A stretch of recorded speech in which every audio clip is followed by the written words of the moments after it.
up, you guys? Rasati out here in Singapore, and as always, thank you so much for joining me on the Night Owl podcast. You guys, I am sitting here trying to figure out how exactly to explain this next message that I have for you guys because I like it so much, but I'm not entirely sure that I've actually mastered it just yet. So this comes from Dr. Nicole LaPera. Sorry, I'm sure I got that wrong. It says healing allows us to transition from survival into choice. With more choice, we soften, we are more kind, and we have more empathy. And as much as I would like to think that I've actually figured out how to live by choice rather than by survival, I think I kind of swing back and forth between the two a lot of times. For the most part, when it comes to day-to-day life, I know how to have choice. I know how to make a lot out of a little, meaning to say that I could actually buy some very simple ingredients and make enough for a feast for all of us to be able to eat at least twice.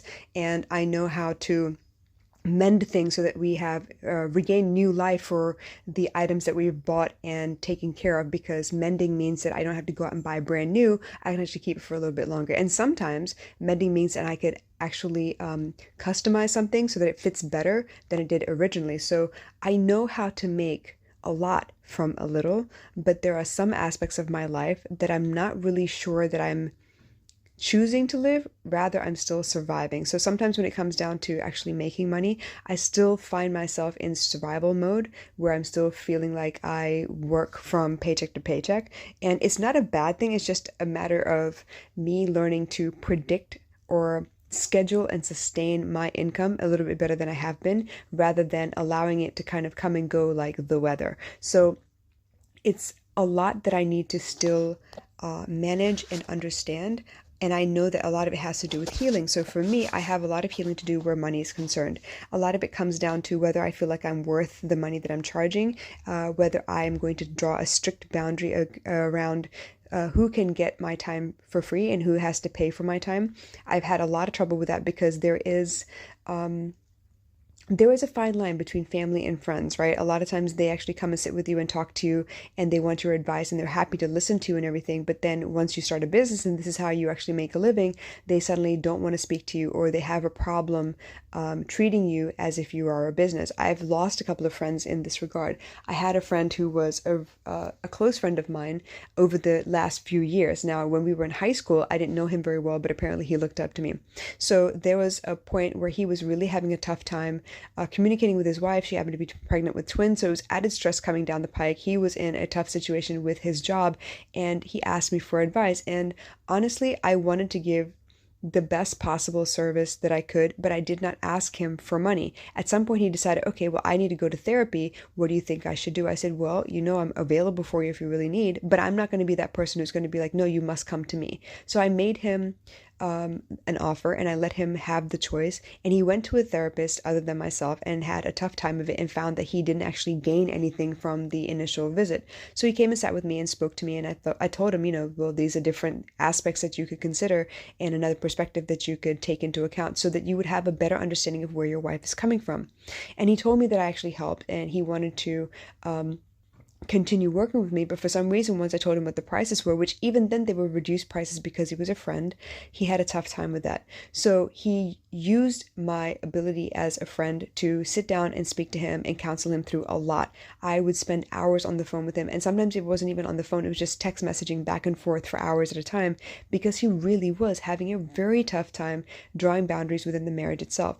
So push come to shove, one day I was talking to him about the fact that I was having a difficulty with my finances, and he said, you should just charge people and do stuff. And I was like, yeah, but it would be nice if the people that I have the people that I have helped along the way would see the fact that this is how I feed my family, and they're taking time out of my day that I could be devoting to someone who is a paying client, but because it is the kindness of my heart, because we go back a long ways, we are friends, I don't. And so it would be really lovely if these people could see that, what, I do want to exchange some kind of energy, because she's given me a piece of her heart to be able to help me heal. And I feel like that would be only the right thing to do, to be able to give back in some small manner at least. So when I brought up that fact, he suddenly got offended and he decided, you know what? I don't want to talk to you anymore because now, I mean, it feels like I have to pay you to speak to you. But that's not the case. If you're asking me for advice on your marriage, that's not a friendly relationship, a friendly, conversation anymore. You're asking me for possible solutions and insight into what your wife might be feeling as a woman. So at that point, there is a fine line that could be drawn. If you want to talk to me about your hair and how often you want to, shave your head bald, or you're talking about, hey, yeah, family's good, COVID kind of sucks, I'm struggling with this, that's fine. But the minute you start asking me for advice, especially since you know what my profession is, I think it's only fair that you consider the fact that this is how I feed my family. So, unfortunately, when it comes to charging people and drawing a line between professional and, friendship, I think I still have plenty of healing to do.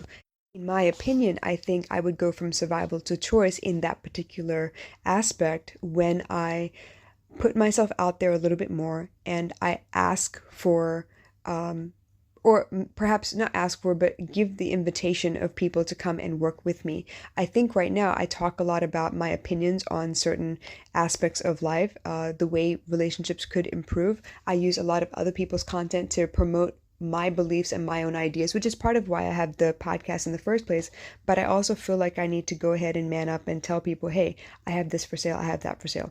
I've noticed that for me personally, I have a tough time promoting myself. I feel like I'm tooting my own horn. I feel like I'm bragging a little bit, but I also know that every other business that I've helped to succeed and market and grow their fan base, that's all they do. Their entire page is dedicated to the product or the service that they are actually selling. So for me, it is something that I need to heal. It is an old belief system that I still have yet to shed and adopt a new one to replace it. But definitely the idea of talking about myself and telling everybody how great I am, I feel very uncomfortable with, but it's something I need to do going forward. And perhaps it will be the first thing that I work on in 2021. So the more that I talk about mental health, the more that I sit and teach people what is possible and the amount of transformations that I've actually helped facilitate, that would be very helpful in backing me up and proving the fact that I do have something of value that I can offer to the world. And this just happens to be one of those places in my life that I need to continue healing so that I can, level up as well. So like I said, this Dr. Nicole LePera happens to feel like healing allows us to transition from survival and into choice. And that's definitely what I want for all aspects of my life. But like I said, I'm healed in some aspects, and in some aspects I'm still struggling. Finance is one of them, but I'm happy to continue doing the work. I'm happy to continue putting myself out there, because the only way to heal is to make yourself vulnerable and see what happens. And so we'll see how it goes. But if you have any advice or if you have any comments to make about your own healing, I would love to hear them. And in the meantime, you guys, keep on pushing for that healing, because survival works. Yeah, we definitely survive from day to day, but I would rather have the choice to do what I want rather than to do what I must in order to get to the next day. What do you think? I'll catch you again soon. Bye.